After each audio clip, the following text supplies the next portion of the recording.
Hello and welcome to the Alpha Movement Podcast. My name is Tom Foxley, and on today's show I am joined by Louis Villasenor. He is, I don't know why I keep on saying that with a French accent, but I do. So Louis is the keto gains kind of master. He's become very famous on Reddit and a few other forums, has a huge following, and for good reason. He is a fantastically knowledgeable bloke on all things keto and all things nutrition. He's a physical specimen himself, and in today's show we talk about everything ketosis. So standard ketogenic diet, cyclic ketosis, targeted ketosis, how to put muscle on when in ketosis, and a load of other stuff. I've actually put together a cheat sheet for you, and that is at alphamovement.co/ketogains. So KETOGAINS. There we go, I can spell today. So alphamovement.co/ketogains. You'll find not only a cheat sheet for myself listing all your go-to substances or go-to fat sources that are consistent and good for the ketogenic diet, but you will also find Louis' supplement guide, ketogenic supplement guide, unique to keto gains, that he's very kindly given us. So head over to alphamovement.co/ketogains and you'll find that there. The other thing I need to remind you of before we get started is that the Alpha Movement Academy has almost closed its doors. From Friday, you will no longer be allowed in for this month. You'll no longer get access to the mobility module and the mobility and movement and injury prevention module without having to pay extra for it. So if you head over there, if you head over to alphamovement.co/academy, you'll get access to the academy for just £7 for your first month. That is an absolute bargain. So I'll hopefully see you in there. It's starting to fill up. So Friday the 12th is when you will no longer have access to it. And from now on, I shall hand you over to Louis. So welcome to the show, buddy. How are you doing today? Hey, Tom. Thanks a lot. Well, I'm doing great. I just woke up, waiting and stoked for the interview with you. Good stuff. So I think the place we should start off is how you got into ketosis, how you found out about it. I don't mean how you got into the actual biological state of ketosis, how you found out about ketosis, and like where your interest in it came from. Sure. Well, first I've been doing a low carb ketogenic diets for practically 15 years now. I started researching up on them due to mostly personal interest. I was looking for a way to stay lean all year round while also maintaining or even increasing muscle. So I started researching about the traditional bodybuilding diets, what they did and how they maintained the lean physique or how they prepped for a contest. This was at around 2000. I was in college at the time. When I was a kid, I was very fat, and I dieted down through exercise, lots of cardio, etc. But I didn't really ever get the physique I wanted.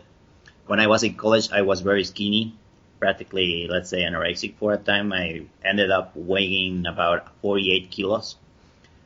So I never got the physique I wanted. So I started researching. And eventually I found out about a ketogenic diet, a book called Body Opus by Dan Duquesne, then the actual book, The Ketogenic Diet by Lyle McDonald. Started reading on them, researching on what a ketogenic diet is, and then I started experimenting on myself. And then I found the usual protocol that most people do, which is called a cyclical ketogenic diet, where in paper it reads very romantic and it's practically the best of both worlds because you can practically diet for a week, then pig out on the weekends and eating whatever, the classical carb load. And I started playing with that while training and somehow got results. And that's basically how I started with the ketogenic diet. So what kind of training were you doing, and what results were you looking to get out of it? Yeah, practically I was following a traditional bodybuilding routine, hitting the weights, doing mostly machines, bro splits as they are known, which is practically hit one big muscle group per day, working 5-6 days a week. I did get results, but probably I was stuck in the bro science zone where I was not following a very well structured program. and I didn't really know much about macros or the importance of ingesting protein, the right amount and the types of carbs, the right amount and the right types of fats, etc. So I was very much, even though I had read the books, I was going very much empirically and really stuck much in bro science, using lots of protein powders, blah, blah, blah, not really measuring exactly what I should be doing. Okay. So are you measuring now? Like, obviously, actually, let's start off with when someone starts off on the ketogenic diet, I'm assuming you're going to say it's very important to be very accurate. Is that true or not? For me and for people who follow my protocol, yes. I have this, let's say, a mantra, which I repeat over and over to my clients and all over my pages, which is that which is not measured cannot be managed. Yeah. I come from a business background. I studied business and marketing, and for me this is the basis and probably the most important thing one can use and know. I explain to people that they would not open a business without taking expenses and costs in account and then expect to be profitable. So the same happens when you have a very laid out objective towards your body. You need to really measure and track, at least for a while, your macronutrient needs so you can really feed your body exactly what it needs to reach your goals. You cannot go and say, oh, I need to eat protein. How much? Most people, especially those in the gym, if you ask trainers, they will tell you, eat two drumsticks of chicken, or eat 2 chicken breasts, or eat 2 cups of rice. But why would I eat 2 cups of rice and 2 chicken breasts when I weigh 70 kilos? And why would someone who weighs 90 kilos eat exactly the same? Yeah. So what do you recommend in terms of grams per body weight?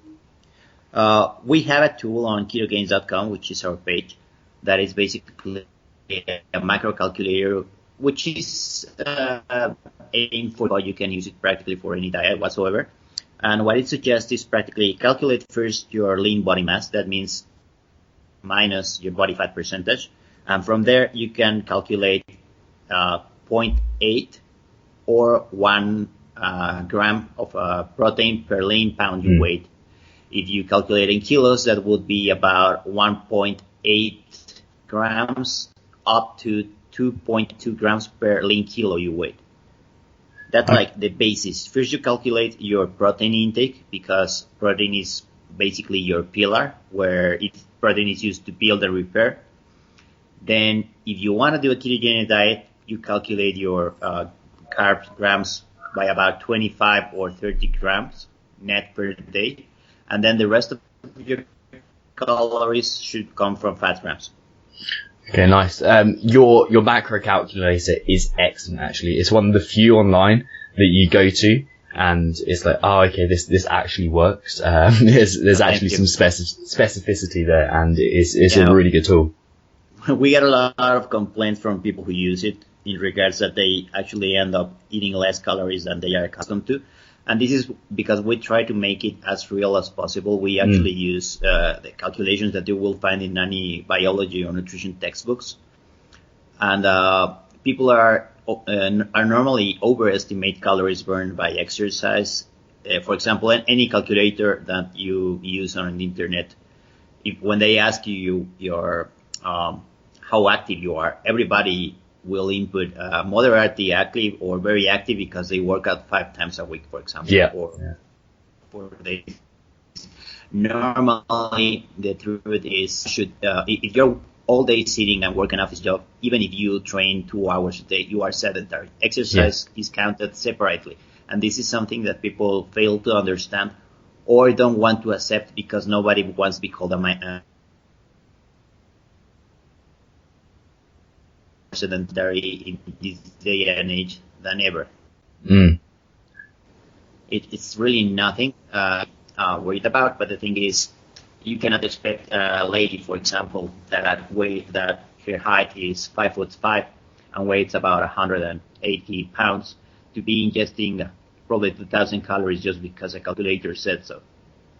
Exactly. Sorry, Lee, just can I ask you to turn your video off, please, quickly, just to improve the speed, because it's a bit laggy. Okay, sure. I think it's done. Perfect, yeah. Okay, so I think what we should go from here is, are you tracking ketone levels as well, or are you just trusting that you're in ketosis? Okay, here's also another issue that happens all the time when people follow a ketogenic diet and they start to get informed or start reading about a ketogenic diet. Enter ketosis when you restrict carb intake. That's it. You don't need to be increasing fat intake to reach ketosis. It's a bit of a misunderstanding because people think that ingesting fat is protein, as we said before, and then you restrict carbs, then where are you going to get your energy from? Protein should never be your main source of energy. Protein is just to build and repair, not to get energy. Then, as we said, you restrict carbs, then of course you have to ingest some dietary fat to get your energy out. You really can't grow muscle from air alone, or you cannot just expect to burn all your body fat and get the energy out of there. That's the idea of a ketogenic diet, that you will burn your own body fat and use that energy, but you cannot burn so much fat per day. You can only burn so much. So of course you have to ingest at least some dietary fat. So in regards to measuring ketones, I suggest people don't really get stuck on eating up to 30 grams of carbohydrates per day. And this doesn't mean total carbs, but actually net carbs, which means one can subtract fiber, because fiber is not digested and does not impact ketosis. So actually, in this regard, you can eat practically a lot of green veggies, avocados, etc. It's not a very restrictive diet. And in the case, again, of measuring ketones, I myself don't really measure them every day. I do have measured them and will measure them eventually, more so for experiments or blog posts or some questions people may ask me. But really, what I suggest says about measuring ketones, having higher ketones does not necessarily mean that you are burning more fat. It just means that you are making more ketones. That's it. There's a overfixation in the internet, or even a race to see who has a higher ketone level. And then you have some people actually ingesting lots of fat to reach higher ketones levels, or even using exogenous ketone supplements to have a higher ketone reading. But if their goal is actually using ketosis for weight loss, it's counterproductive. Because again, having higher ketones does not mean necessarily that you're burning more of your own body fat. It just means that you're breaking down fatty acids, and then these fatty acids are ketones, and then you will use ketones as energy, but at the expense of burning your own body fat. I don't know if I got clear on that, but that's basically it. When your body has ketones running around your system, it will burn those ketones and stop lipolysis. So, for example, if you start using exogenous ketone supplements, there comes a time where you may stop burning your own body fat.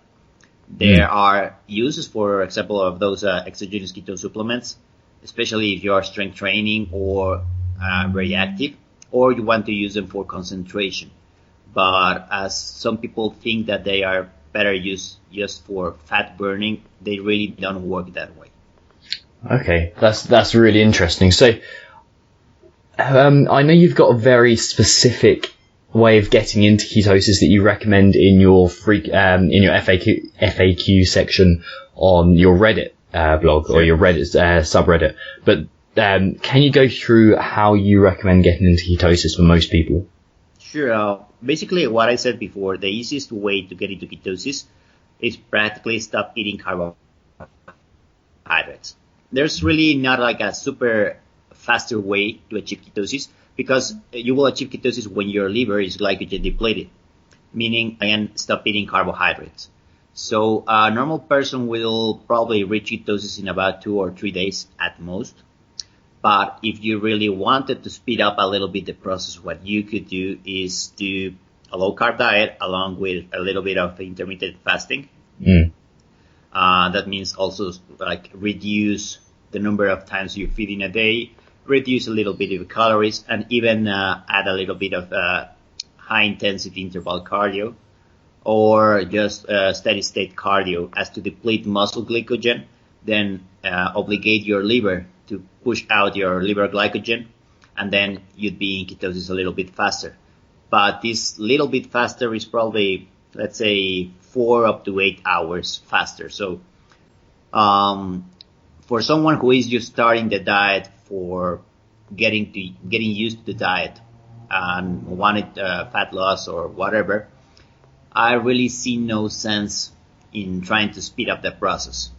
For someone who is probably doing a cyclical ketogenic diet, there may be this approach may be useful. For someone who is cheating every weekend just for the sake of it, I'd really suggest more so to evaluate what you are doing instead of trying to cheat or game the system, because it's going to be counterproductive.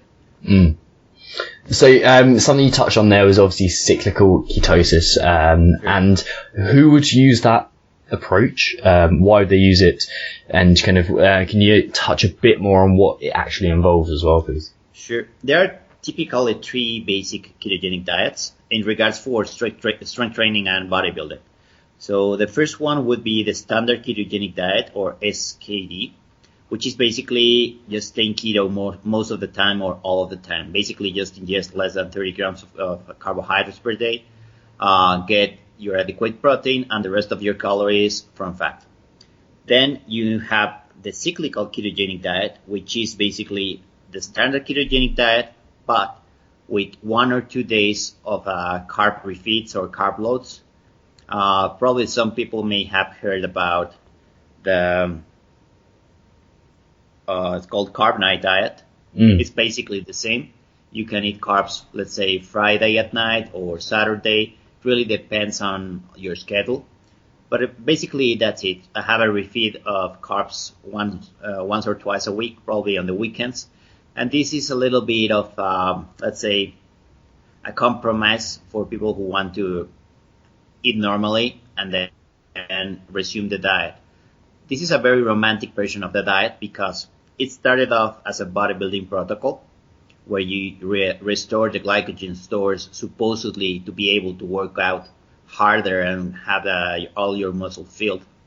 But it's a theory. It works well for bodybuilders and even those who are taking help, let's say steroids, or those who want to be ready for a show where they need to be with your muscles filled with glycogen, like super big and super pumped.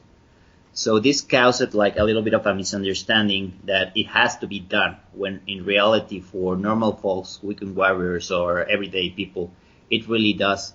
There's really no need to be carb cycling or increasing carbs, because eventually your glycogen stores will be refilled by themselves. They take about 2 or 3 days at most, let's say 72 hours, for your muscles to be refilled by themselves just by lactic acid and recycling of the Cori cycle. You really don't need to be ingesting carbs to refill your glycogen. So again, it's a protocol mostly used by bodybuilders. Some people use it just to be able to eat whatever on the weekends. The reality is that a proper carb load should be very low on fat and very high on carbs. And the carbs on a carb load are practically from starches, rice, etc. Not what people would like to eat. It's not a diet where people would could have pizza, pasta, ice cream, etc. Because it's very low on fat. You end up eating practically bland foods. It's really not very enjoyable if you do it by the book. But yeah, there is a compromise. Again, as I said, for example, the carb night protocol, where people could theoretically eat, let's say 1 night a week, normally, whatever, and the damage will be minimized. So this is very much someone will have to try it and see if it works for them. I personally do not suggest it, because if you were overweight, what happens is people go overboard on the carb load. They cheat for a day, then it's very easy to cheat for 2, then for 3, and before you know it, you've been doing a carb load for a week or for a month, and you end up practically where you started, or probably worse. And then there's a third approach that is called TKD, targeted ketogenic diet, which is the one I actually do and been doing for the past 8 years. And this is the one that has given me best results in regards to my physique, which boils down to ingesting a little bit of carbs strategically before training. It boils down to 5 up to 15 grams, in my case, that's what I suggest and what I do, of glucose or dextrose, let's say fast absorbing carbohydrates, just before training, 15-20 minutes. I use them along with some coconut oil or MCT oil, and probably a little bit of whey when I'm not doing intermittent fasting protocol. And then I just shoot that up just before I train, and it has the benefit of giving you a little bit of extra energy, but mainly increasing insulin just before training. And as we know, insulin is not really the bad hormone per se, but it's also a growth and storage hormone. So you're practically priming up your body for growth just before training. You're like biohacking hormones. Yeah. Yeah, what's very interesting about that is, like, to be completely honest with you, I've never taken a very specific, very scientific approach to my nutrition, but that's naturally what I found works for me, kind of targeted ketogenic diet, where I figured it out naturally, and I think that's what a lot of people, especially a lot of guys, will naturally gravitate to if they're following what feels good for them. But obviously, a lot of people don't understand what feels right and what is right for them necessarily. Sure, that's basically what I've been experimenting on myself for the last years, trying to see, going by literature and papers, and then experimenting on myself what is the best approach. What gives me better results in regards to actually breaking PRs or training and diet-wise. And what I found on myself is practically the targeted ketogenic diet, which is also another mantra we say in our group, which is earn your carbs. So carbs are really not evil, as some people like to say, but it really depends on how much you take and when you take them. Depending on your insulin sensitivity, if you want to do a ketogenic diet, etc., you could ingest a little bit more or less of them, and the quality and quantity of them is what actually is important. So, for example, we see all the time in nutrition books and groups and Facebook and whatever, people pushing a lot of carb intake and saying carbs are like the best source of energy, etc., etc. And to that point, I really don't disagree. But what I disagree is that we are filled in a culture where carbs are like everywhere you turn around, you will see food high in carbs. So you end up eating lots of carbs for no reason, when I think you should be eating them just around your training, just the right amount. So people end up eating carbs as if they were Michael Phelps, but they're doing training just like for 1 or 2 hours a day, or even then. Even if they spend 2 hours in the gym, probably they're doing 1 hour on Facebook and 20 minutes after. So let's get real. You probably don't need those 200 grams of carbs. You probably just need 20 or 50 or 15. Really depends on what you're actually doing and how long you're actually working and how hard. Exactly. Sorry, there's a slight pause there. I'm writing show notes, which are going to be at alphamovement.co/ketogains. So if anyone heads there, they can see the show notes. The next thing I kind of want to, to further your point as well, I think the sources of carbohydrate that are available to most people now are such poor quality, and it's so promoted to them that is the right thing to be eating. And I don't think it would be as deleterious, as negative to them if they're eating higher quality carbohydrate. But the fact is that it's mostly just shit that people are given. What we suggest is really, or what I follow personally, is a mix between a ketogenic and a paleo diet approach. I end up going ketogenic because that's what has been worked for me, probably, I don't know, by doing it for so long. But if you actually see the food I eat normally on a daily basis, you will likely not think of me as ketogenic, because I do have lots of greens. I eat lots of salad. I eat lots of broccoli, cauliflower, mostly, let's say, green veggies and avocado. So it's not what most people think of a typical ketogenic diet.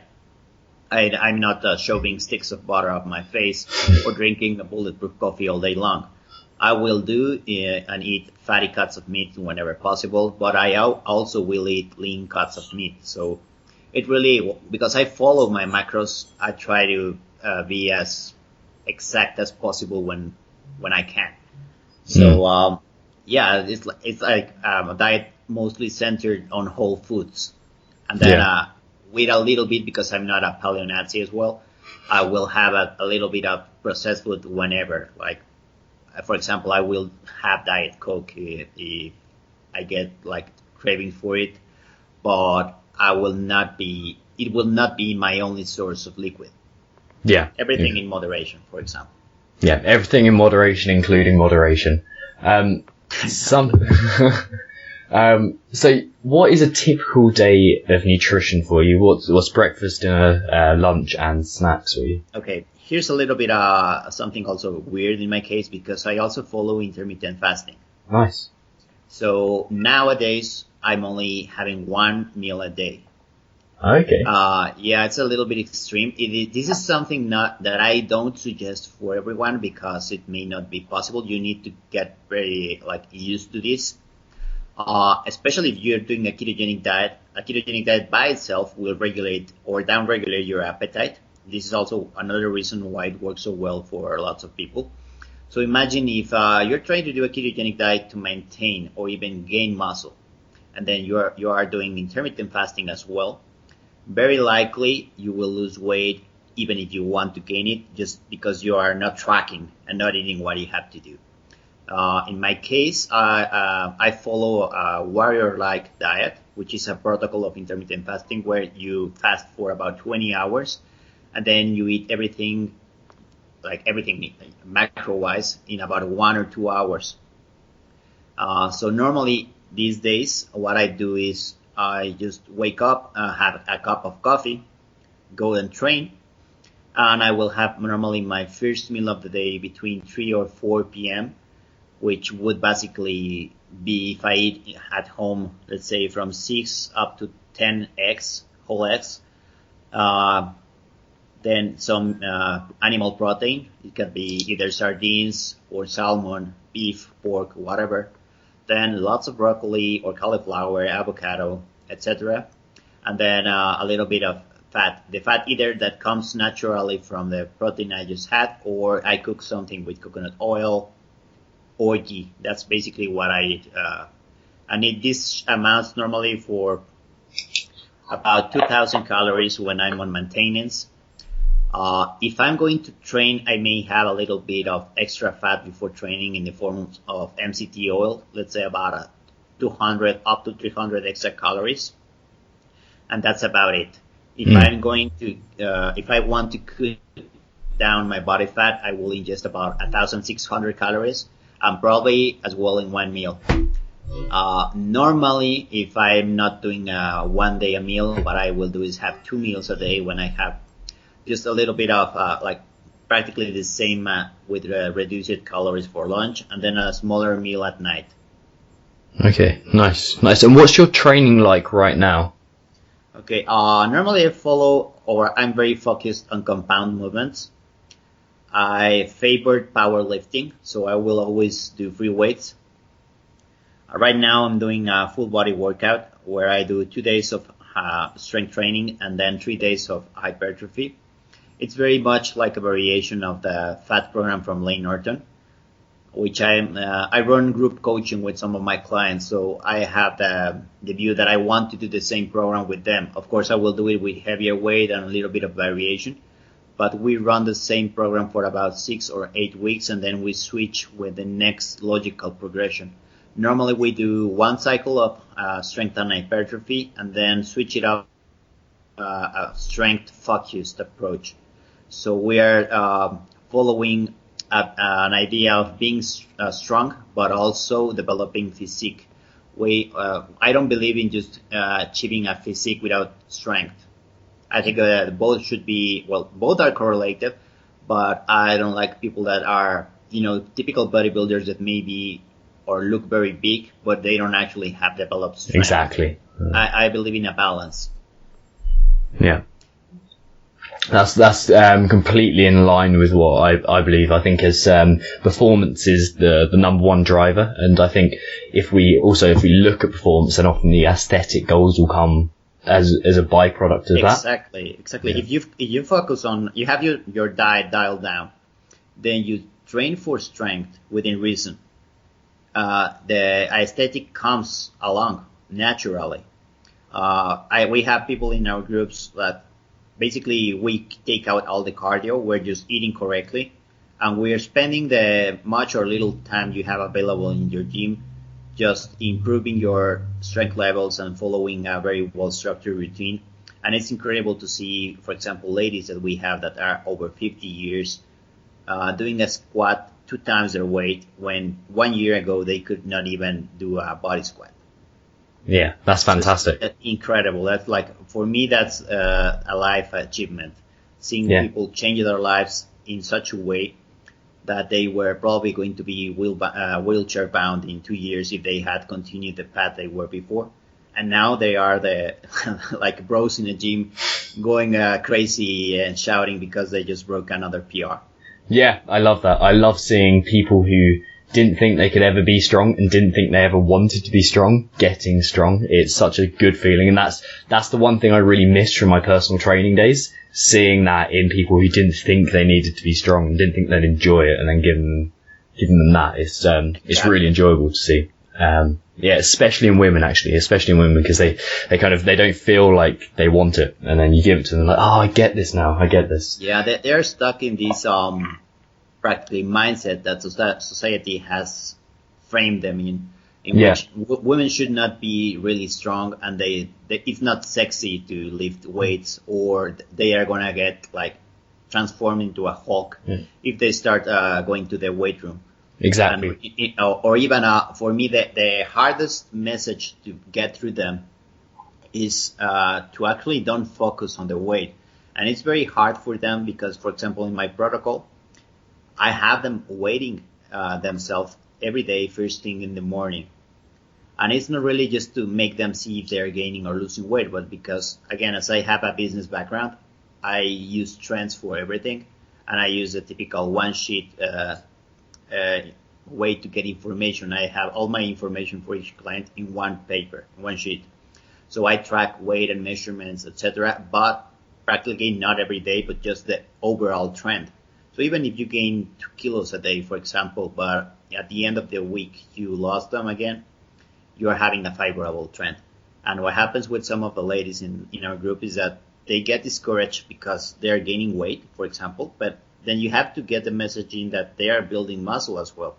And when they see the whole picture is that, probably they gain 1 or 2 kilos, but they're losing inches where they should be losing. And then if you look at the pictures and if you look at the actual weight they are lifting, they're improving in a way that would not be possible if they just kept dieting down. Yeah. So that's an incredible change of mindset. And then you have them 1 year later or eight months later putting their before and after pictures. And it's incredible when they input the actual weight they have now. And then you see, for example, that before they weighed 150 pounds and now they weigh 152, yet they are way leaner and stronger and they are 2 sizes less. Yeah. So it's like a deal, it's a mind fuck practically, especially for women. Yeah, exactly.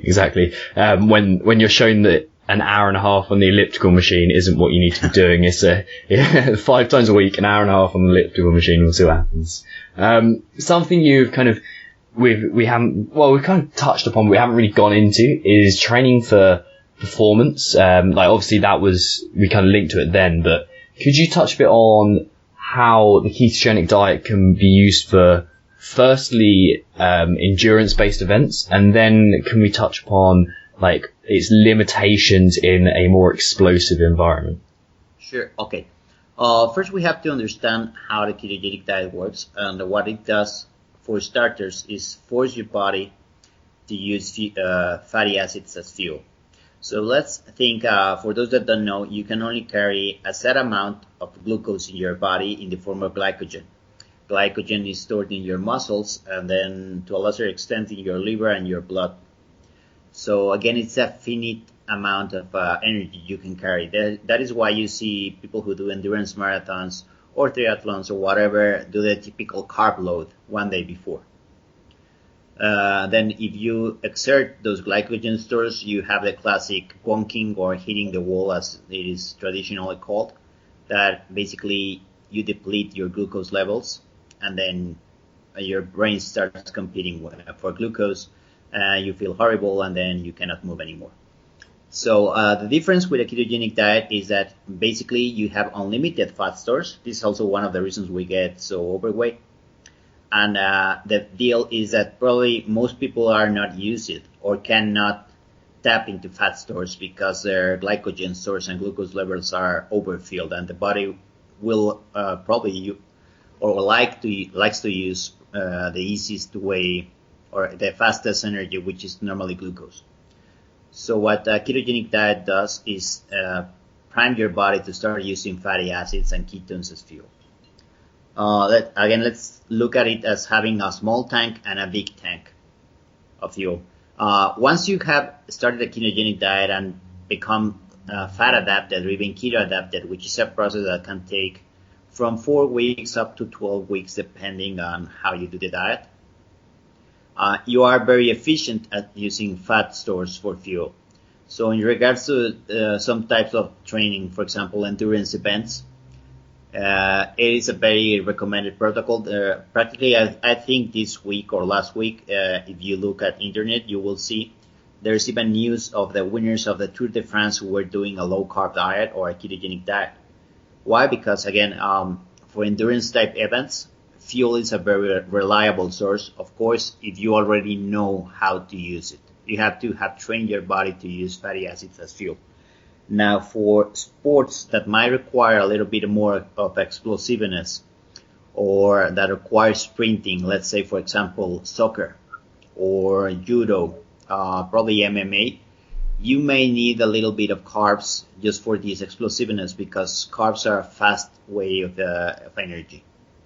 So here's another way or another example where you can probably do a targeted ketogenic diet approach where you have a little bit of carbs just primed to be used as energy for this type of training.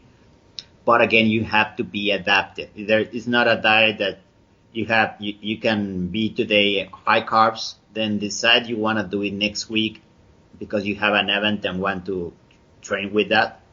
You really have to do it probably off season if you are a competitive athlete. So you have time to actually get in touch with the diet and experiment if it works for you. In regards, for example, strength training, powerlifting, I've had no issues, and I have friends in the United States and Canada who actually compete using these protocols and have even won regionals by using low carb or ketogenic diets. But again, some of them do use the targeted diet, the targeted ketogenic diet approach. Again, not ingesting 100 grams of carbs per training, but they probably stay between 15 to 20 grams. So as I said before, there is a compromise when doing a low carb diet. You have to actually test and experiment what approach works for you better. But again, in endurance type training, probably you really don't need to carb load as much. Now, because it's been, it's practically new territory. It's getting studied more and more all the time. So now you will start to see some supplements that are tailored for ketogenic diets, both in having a little bit of glucose pre-training. Normally, I don't know if you've researched about or seen Vespa. Vespa is a product that, let's say, attacks a little bit the targeted ketogenic diet market because it may give you a little bit of glucose pre-training, but also MCT as well or other type of fatty acids. And then you have the other line of supplements, which are the exogenous ketone supplements, that some of them are tailored for strength athletes or performance athletes that want to have more ketones before training or during training. I myself have experimented with them, and I can attest that there is really a difference on my training when I use exogenous ketones. Let's say when I'm going to do a very heavy leg workout or going to be doing heavy deadlifts, I do feel less exhausted when I'm using a ketone supplement. logical because I have all this energy that is ready to be used in a fast and efficient manner. Okay, that makes sense. That makes a lot of sense. Something that people struggle with and something that people always ask me about is sources of fat when it comes to being keto. What are your go-to sources of fat? Okay, normally I would suggest people prefer coconut oil to cook, as well as ghee, clarified butter. You can also use regular butter as well. There's no issue with that. It's just my personal preference.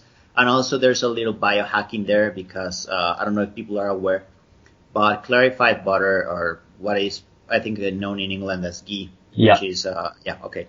You're very familiar with it, with that as far as I'm aware. Yeah. It has removed some of the solids. So what you end up is a product that is higher in MCT oils, which are basically like nitroglycerin for people who are doing a ketogenic diet. MCT oils are basically pure energy. They are a type of fats that are digested very easily and used very fast as fuel, but they have the benefit that your body will not likely store them all as body fat in case you exceed them.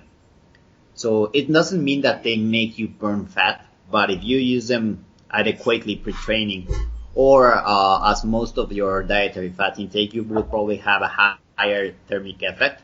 So you will probably lose a little bit more fat just because you're burning more. It's not like, I don't know if I made sense on that, but they have a higher thermogenic effect. That's practically it. Okay. So what I use mostly to cook is, let's say, coconut oil. Then other sources of fat may come from the actual meat I eat. It has saturated fat, which is not able, as people who do a ketogenic diet probably know. A little bit of olive oil on my salads or whatever I use, but not to cook. And practically that's it. I will not use any trans fat or polyunsaturated fat, very little, because I practically just eat the fat that comes naturally with it. Okay, that makes sense. Are you eating nuts or anything like that? Very little, because for me, nuts are a gateway food. I call them domino foods. If I have one, I will probably have 20. Yeah. And then because I'm all about macros and I try to keep as close to my diet as possible, they're very easy to me to overeat. It's exactly the same as with cheese. No, it's very easy. When people don't measure actually the amount of cheese they eat, without looking, before you know it, you already ate 5 pounds, and that could be 2,000 calories, and then you are all over the place. For me, cheese is more like a dessert, a delicacy that I will have eventually, or in a wedding or in a special occasion. It's something that I try not to have every day, just because it's dangerous for me in the same way as nuts. Yeah. But nuts are awesome. They're an incredible source of fat, incredible source of magnesium. They're healthy if you can eat them in moderation. Yeah, what I've done with that is next to me I've actually got a packet of pistachio nuts, because you actually have to peel them and take the casing off or the shell off. So it kind of limits you with your own laziness limits you with that. I think it's because you can't be bothered. That's an interesting thing, a gateway food. I like it. Exactly. Yeah. Probably when I have, for example, almonds in my fridge and I go and eat 5 of them or 3 of them, I can perfectly do it. But for example, when they are salted and at room temperature, like cashews, I could probably eat 5 bags of them. So yeah, I know that feeling when you've spent 10-15 pounds or $30 or whatever on nuts, and it's gone the next day. Exactly. Yeah. All your macros in a handful. So something that we touched on before we started was the idea of building mitochondrial density. I know it's something that you're very interested in, and I wonder if you could give us a quick kind of explanation about what you think about that.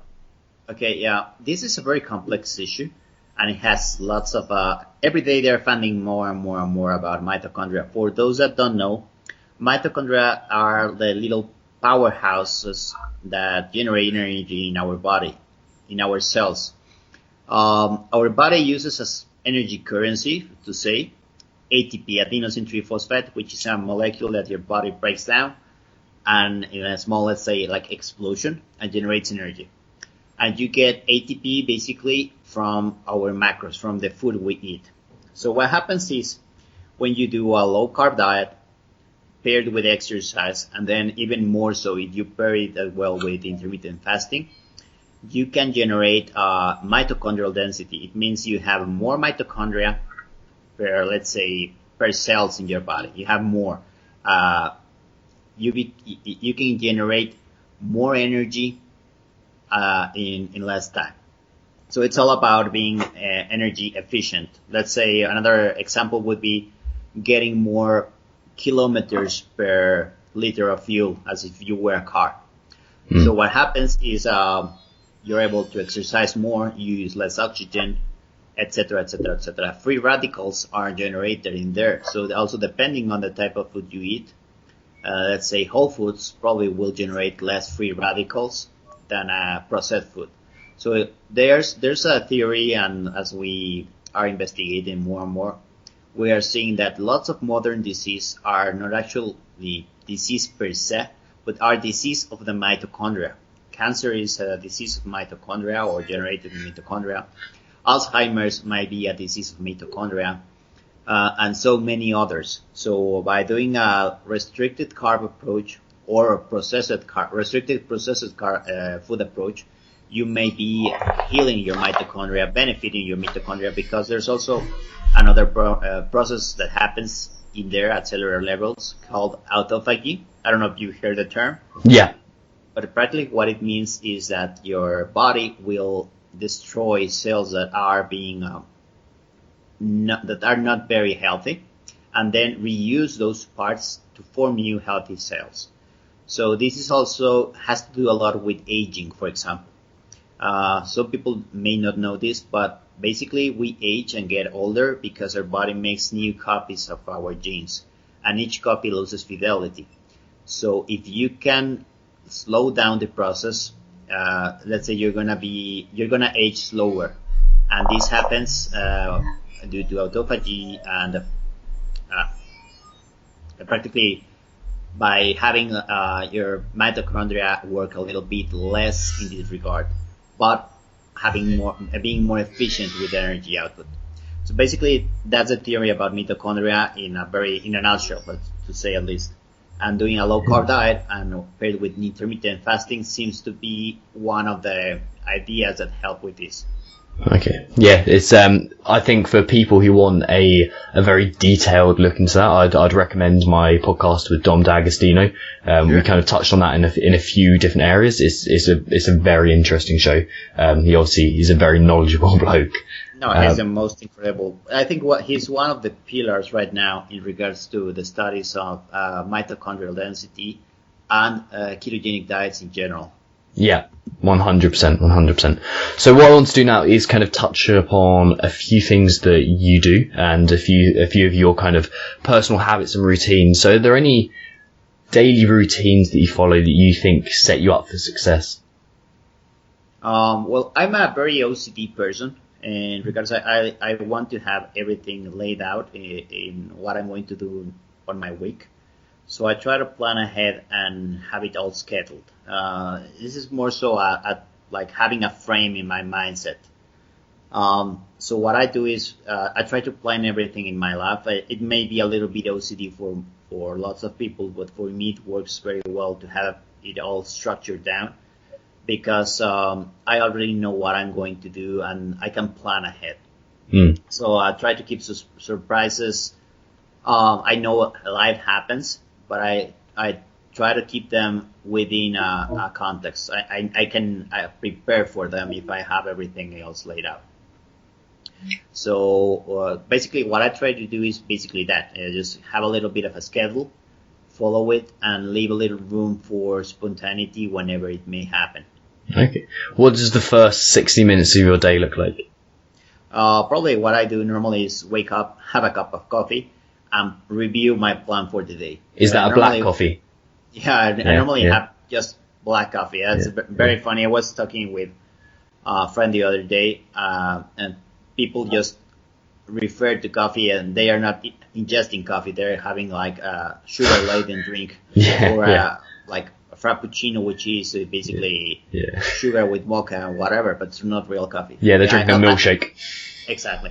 A milkshake, not a coffee. Yeah. I like to have my coffee practically black. I may have a little bit of MCT oil on it, but it really depends on what I'm like feeling like for the day. I may add, this is something that we really did not talk about, sodium, a little bit of salt to my coffee. Yeah. I think that this is something important in regards to ketogenic diets that we really did not talk about. The importance of electrolytes. For those who are going to do a ketogenic diet or are trying to experiment with it, when they start a ketogenic diet, they will probably feel lethargic. They will feel tired. They may experience brain fog, even heart palpitations or tingling in the fingers. And this does not mean that they are that they need carbs or glucose. It probably what it means is that they are very low on electrolytes, mainly sodium. So it's very important to actually increment sodium intake when you're doing a ketogenic diet. I really suggest starting with 5 grams a day, spread throughout the day, not all at once. Especially if they're going to be training, probably 1 or 2 grams before training. So returning to what I start my day with, with a coffee, and depending on how I feel when I wake up, if I'm more tired than usual and it's not because I didn't sleep well, I will probably add a little bit of sodium to my coffee. Okay, nice. Why do you have it all at once? Sorry. Why don't you have all the salt all at once? Oh, well, because if you had 5 grams of salt all at once, for once you need sodium all throughout the day. Let's remember that the body is not a closed system, so you're going to have like different necessities all through the day. There's humidity, your activity level, etc. And then if you take 5 grams of sodium all at once, I challenge everyone to do it. They will experience something that is called diarrhea. Yeah. Great fun. Yeah. Okay, and how old are you now, Luke? I'm 39 in 1 month. Okay. I'll be 39.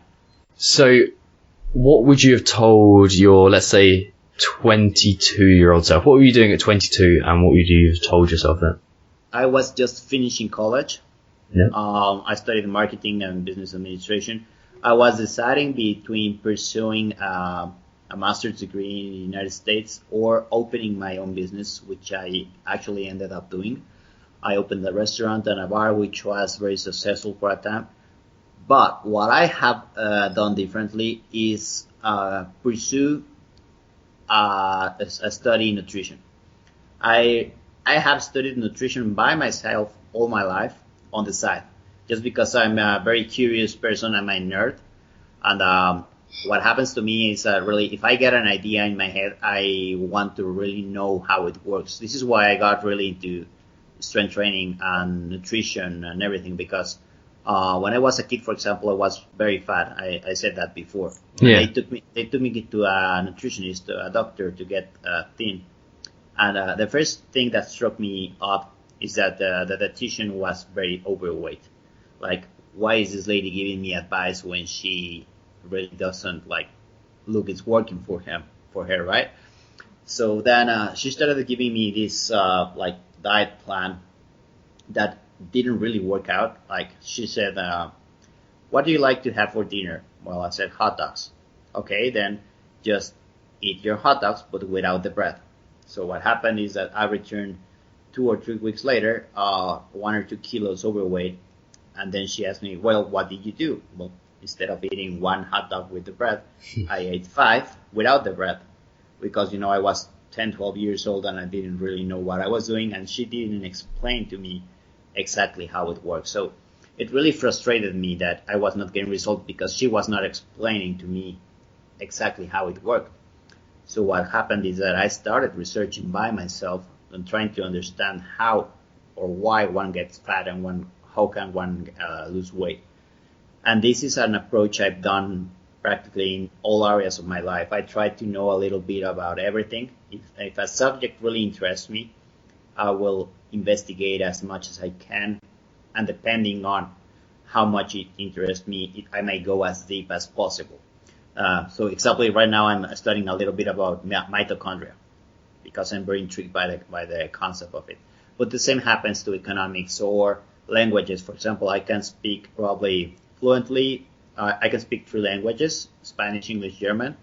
I can read French, I can read Latin, I can read Italian, Portuguese, Catalan, etc.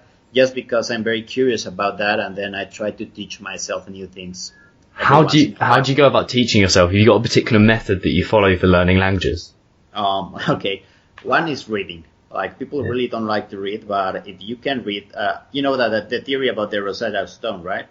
No, go on. Go ahead. Okay, well, it's good. Like, mostly all languages come from the same basic language. Yeah.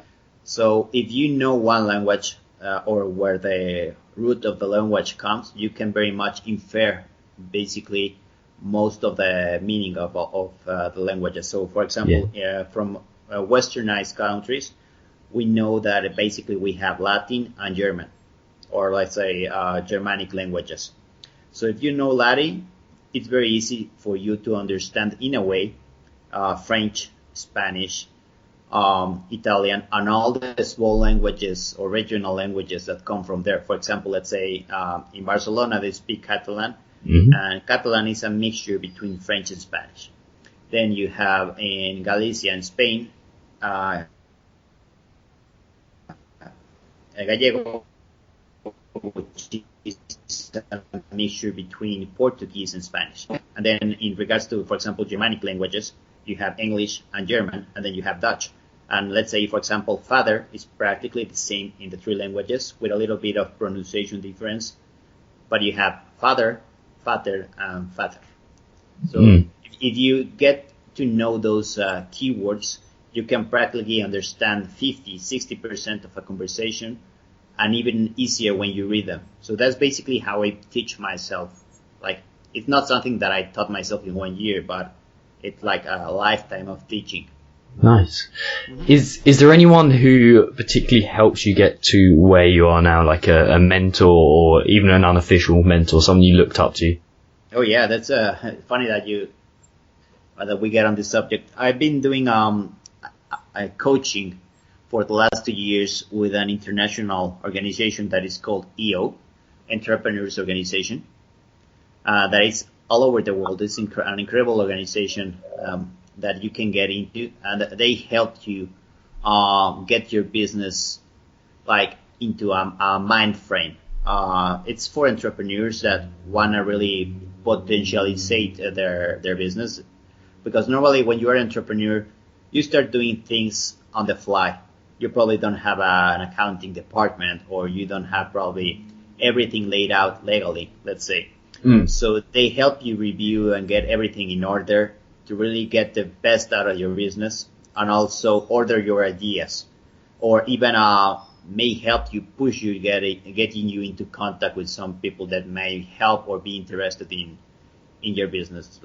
Like we say normally, it's very different to go and look for someone or a business partner or someone that may help your business.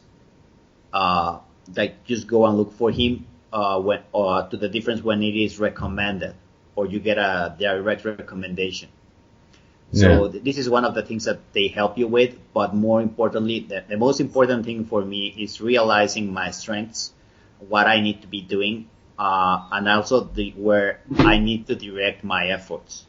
For example, when I started with them 2 years ago, I also run a restaurant. I run a restaurant for the last 6 years, which has been semi-successful, but my passion is not really there. My passion has always been in strength training and coaching and helping people become better versions of themselves. So it was funny because one of the first things that my mentor at the time told me was, you are good with the restaurant, it's sort of working, but your real passion is on nutrition and strength training. And if you could be happy, you would be doing strength training and nutrition and coaching. So why don't you see a way that you can make that profitable and get more impact and also change people's lives? So that really struck me. It was for me like a turning point 2 years ago. And that's basically when I started spending more time on ketogains and building more and more the community as to become also a business, not just a way to helping people attain better goals. And that's what I've been doing for this year. It's actually become a profitable business. and now I'm also reaching more people now than ever, and I'm seeing some people because I'm turning all my efforts right now in the coaching, and the restaurant is now a second, like it's running by itself. I hired a manager and everything is running smoothly. Nice. But now my passion is also my main job. Nice. Your 4-hour work week's your restaurant. I like it. Outsource. It's the way forwards. Exactly. Cool. And where I'd like to finish, I think, is with a book or a resource that you've gifted most. A book that I gifted? Yeah. Is there a book that you think's particularly important, or something you've read, or a documentary that you've particularly seen, or a film that you've seen, or something that's like really resonates with you and changed your life in some way? Okay. Well, I'm very focused right now, like I said, on nutrition and strength training. So, lately, what I have been reading is more so tailored about that.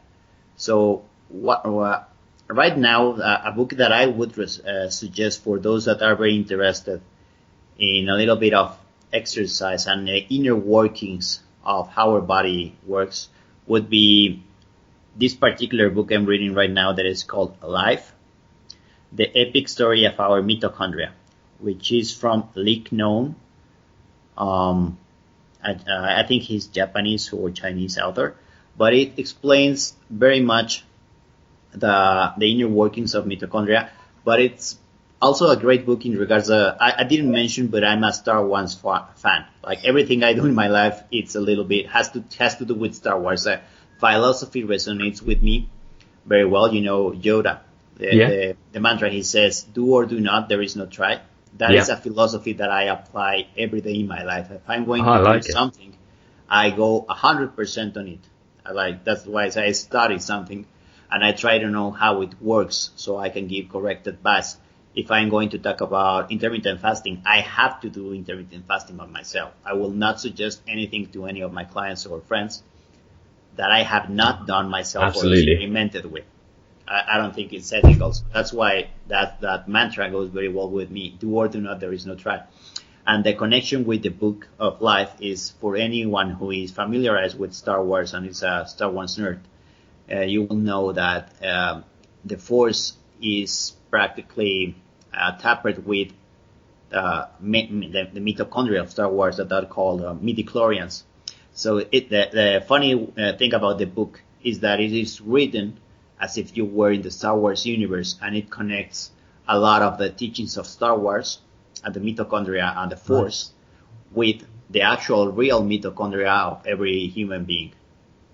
It talks about how mitochondria are the thing that drive our energy, and you have the light side and the dark side. So it explains science in a very laid down approach that I think most people would get a benefit of.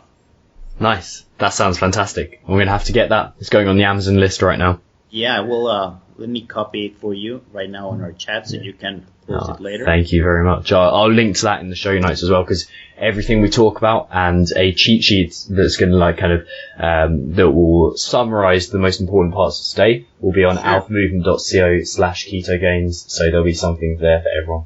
I'll also send you a supplement stack guide that we suggest, as well as bulk site recipes for people who are trying to do a ketogenic diet and really don't know how to start. I have some bulk site recipes that are low carb, not really in regards to the protein or main dishes per se, but for people who, for example, may be missing rice.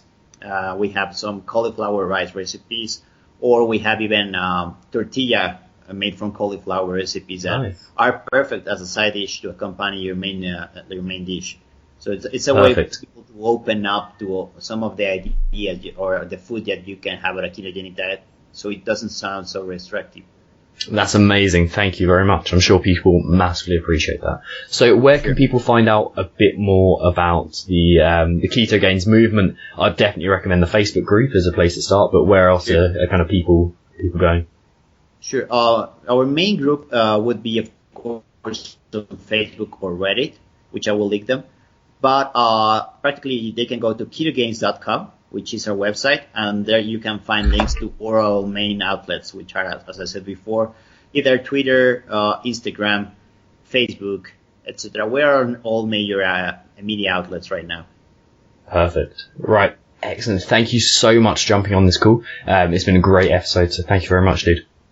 Thank you for having me here. It was an incredible talk, and also nice to meet you finally. Exactly. Nice to meet you too. Thank you for listening to another episode of the Alpha Movement Podcast. My name was Tom Foxley, and you can find us on social media at alphamovement.co or facebook.com/alphamovementofficial. And if you enjoyed this podcast, your next step is to go to iTunes and subscribe and leave us a 5-star review. It's not only good for my karma and good for my ego, but it helps you out a bunch. So head over to alphamovement.co and check out the Academy on the other side of things as well. So the Academy is a group of men who want to transform their body, and we are putting together the jigsaw pieces of the ultimate man. If you want to be a part of that, if you want to completely change your life, if you want to become the best version of you possible, head over to alphamovement.co and take advantage of the early bird offer. So alphamovement.co/academy, so alphamovement.co/academy, and I'll see you soon for another episode of the Alpha Movement Podcast.